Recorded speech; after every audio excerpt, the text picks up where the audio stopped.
नमस्कार दोस्तों, मैं हूँ ऋतुराज भारद्वाज और स्वागत करता हूँ आप सभी को अपने इस छोटे से चैनल सफलता की कुंजी पर। तो कैसे हैं आप सभी लोग? उम्मीद करता हूँ कि आप बिल्कुल स्वस्थ और मस्त होंगे। तो दोस्तों, यदि आप किसी भी प्रतियोगी परीक्षा में भाग लेते हैं और उनमें सबसे ऊपर रहने की सोच रखते हैं, तो मैं आपको बता दूं कि इसके लिए आपका बेस मजबूत होना चाहिए। बेस यानी आधार मजबूत होना चाहिए। तो दोस्तों, यदि आप चाहते हैं कि आपका बेस मजबूत हो, तो आप मेरा एक छोटा सा काम कीजिएगा, वीडियो को लाइक कीजिएगा और चैनल को सब्सक्राइब कर दीजिएगा, ताकि मेरी सारी वीडियो आप तक आसानी से पहुंच सके। तो इसी कड़ी को ध्यान में रखते हुए हम आप लोगों के बीच लेकर आए हैं एनसीईआरटी कक्षा 6 के ज्योग्राफी के चैप्टर नंबर 1, जिसका नाम है सौर मंडल में पृथ्वी, the earth in the solar system. तो इसमें हम जानने की प्रयास करेंगे सौर मंडल यानी सूर्य का मंडल यानी सूर्य का परिवार। सूर्य का परिवार कहने का मतलब होता है कि सूर्य उस परिवार का मुखिया है और इस परिवार में अन्य और सारे सदस्य भी हैं। तो इस क्लास में हम यही जानेंगे कि सूर्य के परिवार में और कितने सदस्य हैं, वो किस प्रकार से अवस्थित हैं एक दूसरे के साथ, किस तरह से सूर्य के परिवार में वो सम्मिलित हैं। इन सभी सदस्यों में हमारी पृथ्वी का क्या स्थान है, सौर मंडल में इनका क्या योगदान है, यह हम जानने की कोशिश करेंगे। तो इस कड़ी में सबसे पहले हमारे बीच आता है सौर मंडल में ब्रह्मांड। ब्रह्मांड नाम सुनते ही आप लोगों को लगता होगा कितना बड़ा चीज है। बिल्कुल, ब्रह्मांड ही सबसे बड़ा है। ब्रह्मांड में ही पृथ्वी, तारे, ग्रह, नक्षत्र, जितने भी पिंड हैं, सारे के सारे ब्रह्मांड के ही अंग हैं और वो सारे ब्रह्मांड में ही सम्मिलित हैं। तो इसको हम छोटे से भाषा के रूप में हम समझाने का प्रयास करेंगे कि करोड़ों आकाश गंगा मिलकर ब्रह्मांड का निर्माण करते हैं। आकाश गंगा क्या होता है दोस्तों? अरबों तारा धूलकण गैसों के विशाल समूह को आकाश गंगा कहते हैं, गैलेक्सी कहते हैं। जैसे कि आप लोग जानते हो कि हमारा आकाश गंगा है, जिसे दुग्ध मेखला कहते हैं हिंदी में, और इंग्लिश में उसे मिल्की वे कहते हैं, मिल्की वे। तो ऐसी ऐसी छोटी बातों को आप ध्यान में रखिएगा। ब्रह्मांड से आगे अब हम बढ़ेंगे। इस कड़ी में आता है हमारे पास खगोलीय पिंड, सेलेस्टियल बॉडी। तो खगोलीय पिंड के बारे में हम जानेंगे कि सूर्य, चंद्रमा तथा वो सारी वस्तुएं जो एक साथ चमकती हुई दिखाई पड़ती है, वे सारे वस्तु खगोलीय पिंड है। तो दोस्तों, जब हम रात को आकाश की ओर देखते हैं, तो उस कड़ी में हम देखते हैं कि ढेर सारी चीजें चमकती हुई दिखाई पड़ती है। तारे, अनेक तरह के तारे, चंद्रमा और अनेक तरहों के ग्रह, नक्षत्र हमें दिखाई पड़ते हैं। तो ये सारे जितने भी हमें दिखाई पड़ते हैं, वो सारे खगोलीय पिंड हैं। इसी खगोलीय पिंड में आता है तारा, जिसको हम परिभाषित करने का प्रयास करेंगे। कुछ खगोलीय पिंड आकार में बड़े होते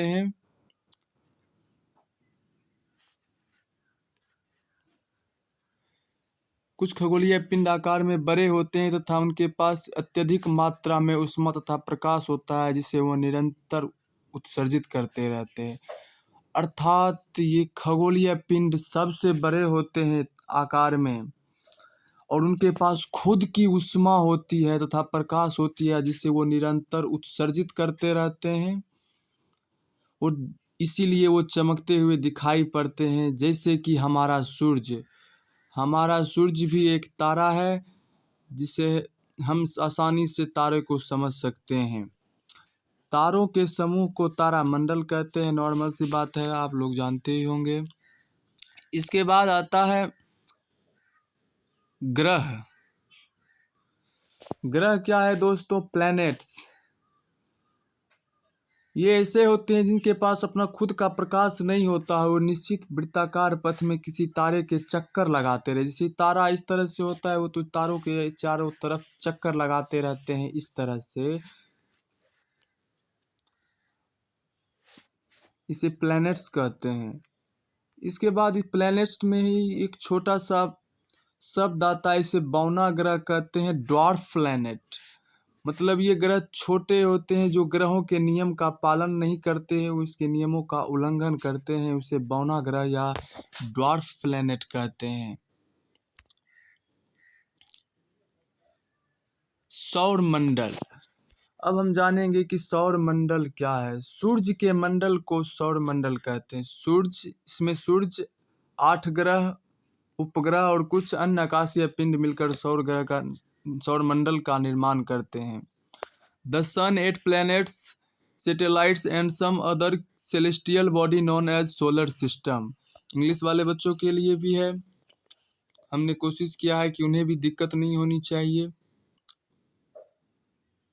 तो इस तरह से हम सौर मंडल को परिभाषित करते हैं। सौर मंडल का मुखिया सूर्य है। इसके बाद इसमें 8 ग्रह हैं, कुछ उपग्रह हैं, कुछ अन्य आकाशीय पिंड मिलकर सौर मंडल का निर्माण करते हैं। कुछ अन्य आकाशीय पिंड में क्या क्या आते हैं, ये सब जानने की भी हम प्रयास करेंगे। तो इसमें इस चित्र के माध्यम से आप लोग देखने का प्रयास कीजिएगा कि सबसे पहले सूर्य है। सूर्य के सबसे निकट में देखिएगा कि पहले आप लोग देखिएगा कि इस तरह से सारे ग्रह एक वृत्ताकार कक्षा में एक दूसरे से एकदम समान दूरी पर अपने एक निश्चित कक्षा में ये एक दूसरे के साथ जुड़े हुए हैं। ये सूर्य का चक्कर लगाते रहते हैं एक निश्चित कक्षा में। तो इस कड़ी में सबसे सटे हुए ग्रह को देखने के प्रयास करेंगे, जिसमें हम देखते हैं कि बुध, सूर्य के सबसे नज़दीक में बुध है, इसे इंग्लिश में मरकरी कहते हैं, और यह 58 मिलियन किलोमीटर दूर है सूर्य से। यहाँ पे दिया हुआ है 1 मिलियन बराबर 10 लाख किलोमीटर। इस तरह से आप इसे नोट कर लीजिएगा।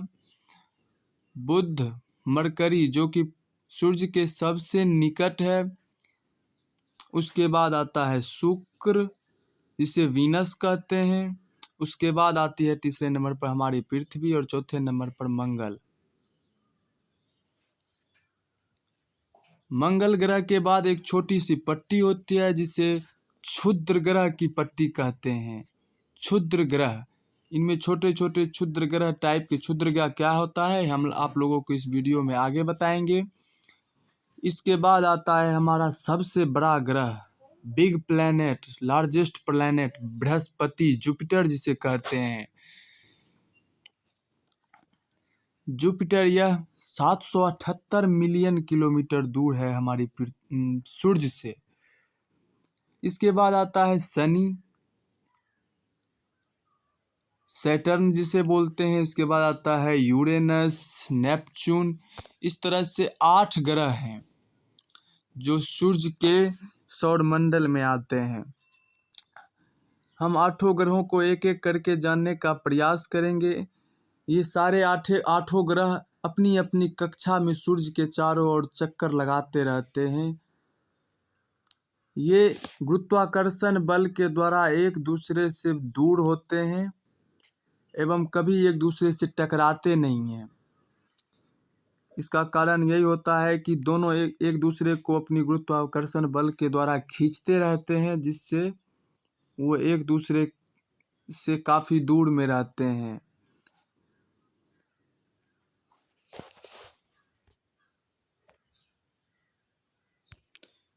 इसके बाद हम 8 ग्रह के बारे में जानने का प्रयास करेंगे। तो शुरू से हम शुरू करते हैं। सबसे पहले आता है बुध, जिसे मरकरी कहते हैं। इसके बारे में हम कुछ बातें बताते हुए जाएंगे, जैसे कि 1 orbit around the sun 88 days. यह सूर्य के चारों ओर जो चक्कर लगाता है, सूर्य के चारों ओर चक्कर लगाने के क्रम में ये 88 दिन लगता है इन्हें। ग्रह जो होते हैं वो दो प्रकार के चक्कर लगाते हैं, एक वो सूर्य के चारों ओर चक्कर लगाते हैं, दूसरे वो अपने अक्ष पर ही घूमते रहते हैं। तो वो जो सूर्य के चारों ओर चक्कर लगाते हैं उस क्रम में उन्हें 88 दिन लगता है, और अपने अक्ष पर चक्कर लगाने में उन्हें 59 दिन का समय लगता है। यह सबसे सूर्य का निकटतम ग्रह है, क्लोजेस्ट प्लैनेट टू द सन। उसके बाद ये सबसे छोटा ग्रह भी है, स्मॉलेस्ट प्लैनेट। इसके बाद हम आगे जानेंगे शुक्र। शुक्र जिसे वीनस इंग्लिश में कहते हैं, यह सूर्य का एक चक्कर 225 दिनों में लगाते हैं। जैसे ही सूर्य से ग्रहों की दूरी बढ़ती है उनके चक्कर लगाने के समय में परिवर्तन होता जाता है। ये एक कक्षा अपना पूरा करते हैं 225 दिन में। इसे बातों को आप नोट कीजिएगा। वन स्पिन ऑन एक्सिस, यह अपने अक्ष पर 243 दिन में घूमते हैं। इसे मॉर्निंग एंड इवनिंग स्टार, सुबह और शाम का तारा, मेजर पॉइंट है दोस्तों, इसे आप याद कर लीजिएगा। Morning and evening star Venus, शुक्र को कहते हैं सुबह और शाम का तारा। द हॉटेस्ट प्लैनेट, सबसे गर्म ग्रह भी शुक्र को ही कहते हैं। अब दोस्तों आप लोग पूछिएगा कि सबसे निकट में तो बुध है, तो फिर बुध को क्यों नहीं कहते हैं सबसे गर्म ग्रह? तो मैं आप लोगों को बता दूं कि बुध, इसके पास कार्बन की कमी होती है। ये सबसे नज़दीक तो होता है सूर्य से, कार्बन की कमी के कारण यह सूर्य के प्रकाश को अवशोषित नहीं कर पाता है, जिसके कारण यह गर्म नहीं होता है। और शुक्र के पास कार्बन विशाल मात्रा में होता है, जिससे वह सूर्य के प्रकाश को अवशोषित करते हुए सबसे गर्म ग्रह माना जाता है। इसके बाद हम जानने का प्रयास करेंगे तीसरे नंबर में हमारी पृथ्वी, हमारी धरती माँ। यह एक चक्कर सूर्य के चारों ओर लगाने में 365 दिन, जिसे हम लोग एक वर्ष के रूप में मानते हैं। पृथ्वी का एक वर्ष, यानी कि जब ये सूर्य का एक चक्कर पूरा करती है तब ये पृथ्वी पर एक वर्ष पूरा होता है। यानी कि पृथ्वी जब सूर्य के एक चक्कर लगाती है तो इस क्रम में ऋतु का परिवर्तन होता है। पृथ्वी सूर्य के चारों ओर चक्कर लगाते हैं तो ऋतु का परिवर्तन होता है। और पृथ्वी जब अपने अक्ष पर घूमकर एक चक्कर पूरा करती है तो इस क्रम में दिन और रात होते हैं, दिन रात होते हैं। तो यह अपना अक्ष पर एक चक्कर एक दिन में पूरा करता है। इसके बाद इसके उपग्रहों की संख्या 1 है। दोस्तों आप जानते होंगे पृथ्वी का मात्र एक उपग्रह चंद्रमा है। चंद्रमा को आप लोग देखते होंगे, डेली रात को आपको दिखाई देता है। ये चंद्रमा पृथ्वी का उपग्रह है, एकमात्र उपग्रह पृथ्वी का है जो चंद्रमा है। दोस्तों प्राकृतिक उपग्रह चंद्रमा है, इसके साथ साथ कुछ मानव निर्मित उपग्रह भी हैं जिसे मानव ने हाल फिलहाल में आधुनिक तकनीकों के द्वारा बनाया है, जिसे मानव निर्मित उपग्रह कहते हैं, सैटेलाइट्स कहते हैं। इंडिया ने भी बहुत सारे सैटेलाइट्स ब्रह्मांड में छोड़े हैं, और विश्व के बड़े बड़े देश अमेरिका रूस ने भी बड़े बड़े सैटेलाइट्स छोड़े हैं ब्रह्मांड में। पृथ्वी को ब्लू प्लैनेट, नीला ग्रह भी कहते हैं। नीला ग्रह क्यों कहते हैं दोस्तों? क्योंकि पृथ्वी के 1/3 भाग में पानी है, पानी ही पानी है पृथ्वी के 1/3 भाग में, जिसके कारण पृथ्वी का रंग ऊपर से देखने पर नीला दिखाई पड़ता है। इसके कारण हम इसे नीला ग्रह भी कहते हैं। पृथ्वी पर वायुमंडल है, इसलिए यहाँ पे जीवन संभव है। इस बातों को नोट कर लीजिएगा। पृथ्वी पर वायुमंडल होने के कारण यहाँ पर जीवन संभव है और जगह वायुमंडल नहीं होने के कारण और सारी ग्रहों पर जीवन संभव नहीं हो पाया है।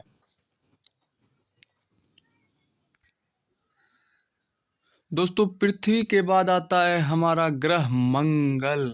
मंगल ग्रह, मार्स जिसे इंग्लिश में कहते हैं, यह अपना वन ऑर्बिट अराउंड द सन, यह अपना एक कक्षा सूर्य के साथ पूरा करता है 687 दिन में। इसे एक कक्षा पूरा करने में 687 दिन लग जाते हैं और यह भी अपने अक्ष पर एक दिन में एक बार अक्ष पर घूम जाता है। इसके पास भी एक सैटेलाइट मात्र है और इसे लाल ग्रह कहा जाता है। दोस्तों नोट कर लीजिएगा, इसे लाल ग्रह भी कहा जाता है। इसके बाद आता है हमारा सबसे बड़ा ग्रह बृहस्पति, Jupiter. One orbit around the sun 11th year 11th month. दोस्तों ये सबसे बड़ा ग्रह है। इससे पहले आप जितने भी ग्रहों को पढ़े हैं, 4 ग्रहों को पढ़े हैं, बुध, शुक्र, पृथ्वी, मंगल, इन चारों ग्रहों को अंतः ग्रह कहते हैं, इनर प्लैनेट कहते हैं और इसके बाद वाले 4 ग्रह को बाह्य ग्रह के नाम से जानते हैं। तो बाह्य ग्रह में सबसे पहले आता है बृहस्पति, जो कि सबसे बड़ा है और इसे एक चक्कर पूरा करने में 11th ईयर 11th मंथ का टाइम लग जाता है। दोस्तों 11 साल 11 महीना में ये एक बार सूर्य के चारों ओर घूमता है और इसे अपने अक्ष पर घूमने में 9 घंटे 56 मिनट का समय लगता है। बिल्कुल कम टाइम में ये अपने अक्ष पर घूम जाते हैं। इसका आकार बड़ा होता है। दोस्तों इसके आकार के साथ साथ इसका सबसे ज़्यादा उपग्रह, सबसे अधिक सैटेलाइट इसके पास है। दोस्तों इसके पास 79 उपग्रह है। यह ब्रह्मांड का ब्रह्मांड का नहीं, सौर मंडल का सबसे बड़ा ग्रह है। ब्रह्मांड में तो सूर्य से भी बड़े बड़े अनेक तारों हैं जिसे आज तक कोई ज्ञात नहीं कर पाया है। तो यह बृहस्पति सौर मंडल का सबसे बड़ा ग्रह है, लार्जेस्ट प्लैनेट है। इसके बाद दोस्तों हम जानने का प्रयास करेंगे अगला ग्रह शनि। शनि जिसे सैटर्न कहते हैं, यह एक चक्कर 29 ईयर में 5 मंथ में पूरा करता है। दोस्तों इसे 29 साल लग जाते हैं एक चक्कर पूरा करने में सूर्य के। यह अपने अक्ष पर 10 घंटे 40 मिनट में एक बार अपने अक्ष पर इसे करके घूम जाते हैं, ऐसे करके घूम जाते हैं अपने अक्ष पर। इसके पास भी दोस्तों 62 सैटेलाइट्स हैं। यह दूसरा बड़ा ग्रह है। दोस्तों इसका आकार आप देखते ही पहचान जाइएगा। जैसे इस तरह से शनि है, इसके चारों तरफ एक वलय आकार की आकृति घूमती रहती है, जिसे ऐसे जैसे ये शनि है, इसके चारों तरफ इस तरह से एक वलय आकृति घूमती रहती है, जिससे आप इसका पहचान कर पाएंगे। दोस्तों अगले ग्रह के रूप में हम जानने का प्रयास करेंगे अरुण, जिसे यूरेनस कहते हैं। यह एक चक्कर सूर्य के लगाता है 84 दिन में। दोस्तों जैसे ये दूर होते जाते हैं सूर्य से ग्रह, इनका समय चक्कर लगाने के समय में अधिकता होती जाती है, इन्हें ज़्यादा समय लगते जाता है। यह एक चक्कर 84 दिनों में पूरा करते हैं और यह अपने 84 ईयर्स में पूरा करते हैं और ये अपने अक्ष पर 17 घंटे 14 मिनट में घूमते हैं। जैसे ही आकार में वृद्धि होती है ग्रहों को, वो अपने अक्ष में और कम समय में अपने अक्ष पर एक चक्कर पूरा कर लेते हैं। दोस्तों इसके पास भी 27 सैटेलाइट्स हैं, 27 सैटेलाइट्स इसके पास हैं। दोस्तों इसे जल ग्रह के नाम से पृथ्वी पर माना जाता है। भारत के देशों में इसे अरुण देवता के रूप में जानते हैं, जो जल के देवता माने जाते हैं। इसके बाद दोस्तों आता है अंतिम ग्रह, जिसे वरुण, नेपच्यून कहते हैं इंग्लिश में। यह सूर्य का एक चक्कर 164 साल में पूरा करते हैं। 164 years one orbit around the sun. इसे सूर्य का एक चक्कर पूरा करने में 164 वर्ष का समय लग जाता है। उसके बाद यह अपने अक्ष पर 16 आवर 7 मिनट में घूम जाते हैं। 16 घंटे 7 मिनट में ये अपने अक्ष पर एक चक्कर पूरा करते हैं। इसके पास सैटेलाइट की संख्या 13 है। इसके पास अपना खुद का 13 सैटेलाइट है। यह सूर्य से सबसे दूर का ग्रह है, फारटेस्ट प्लेनेट टू द सन। ये सूर्य से सबसे दूर का ग्रह है। इसे वरुण कहते हैं, नेपच्यून कहते हैं। इसके बाद और छोटे छोटे बौना ग्रह भी हैं, जिससे यम था पहले। इससे 9 ग्रह माने जाते थे, लेकिन यम को ग्रहों की श्रेणी से हटा दिया गया है, क्योंकि वह ग्रहों के नियम का पालन नहीं करते थे। वह एक दूसरे की कक्षा को काटते थे। जैसे इस तरह से कोई ग्रह का कक्षा है, तो वो इस तरह से अपने इस कक्षा को, ग्रह के कक्षा को काट कर ग्रहों के नियम का उल्लंघन करते थे, जिससे इसे ग्रह के नामों में से हटा दिया गया है। अब यह केवल बौना ग्रह, ड्वार्फ प्लैनेट के रूप में हमारे पास मौजूद है। तो हम जानेंगे कि उपग्रह क्या है, सैटेलाइट्स। यह एक आकाशीय पिंड है जो ग्रह के चारों ओर चक्कर लगाता है, इसे उपग्रह कहते हैं। जैसे चंद्रमा जो है सो पृथ्वी के चारों ओर चक्कर लगाते रहता है, क्योंकि यह चंद्रमा जो है यह पृथ्वी का उपग्रह है। इंग्लिश वाले बच्चे इसे लिखेंगे, a satellites is a celestial body moves around the planets in the same way as the planet moves around the sun। यह उसी प्रकार से पृथ्वी का चक्कर लगाता है जिस प्रकार से पृथ्वी सूर्य का चक्कर लगाता है। दोस्तों, उपग्रह 2 प्रकार के होते हैं। एक होते हैं प्राकृतिक उपग्रह, दूसरा होते हैं मानव निर्मित उपग्रह। दोस्तों, मैंने इसे स्लाइड में नहीं दर्शा पाया है। तो मानव निर्मित ग्रह को आप समझेंगे कि जिसे मानव ने बनाया है, और प्राकृतिक उपग्रह जिसे प्रकृति द्वारा जो उपग्रह प्राप्त हुआ है उसे प्राकृतिक उपग्रह कहते हैं। जैसे कि चंद्रमा प्राकृतिक उपग्रह है। और मानव निर्मित उपग्रह जैसे कि ढेर सारे उपग्रह हम लोग पृथ्वी पर से बनाकर ब्रह्मांड में छोड़ते हैं अपनी अपनी आवश्यकता अनुसार। कोई नेटवर्किंग का काम ऊपर में जाके करते हैं, कोई अन्य अन्य तरह के कामों के लिए हम उसे ब्रह्मांड में छोड़ते हैं। इसे मानव निर्मित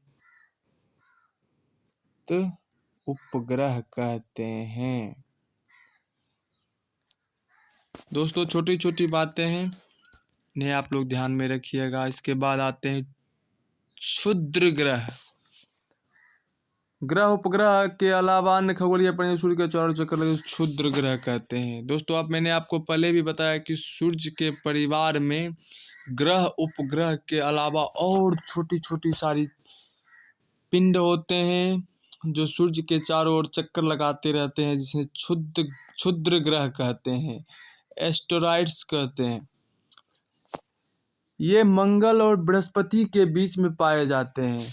दोस्तों, मैंने आपको बताया था कि मैं आपको फिर से दिखा देता हूं कि ये जो है मंगल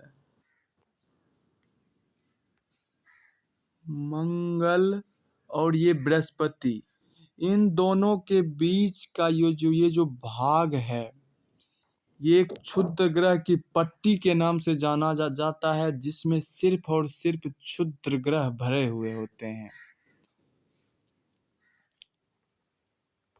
इसके बाद फिर हम आगे बढ़ेंगे।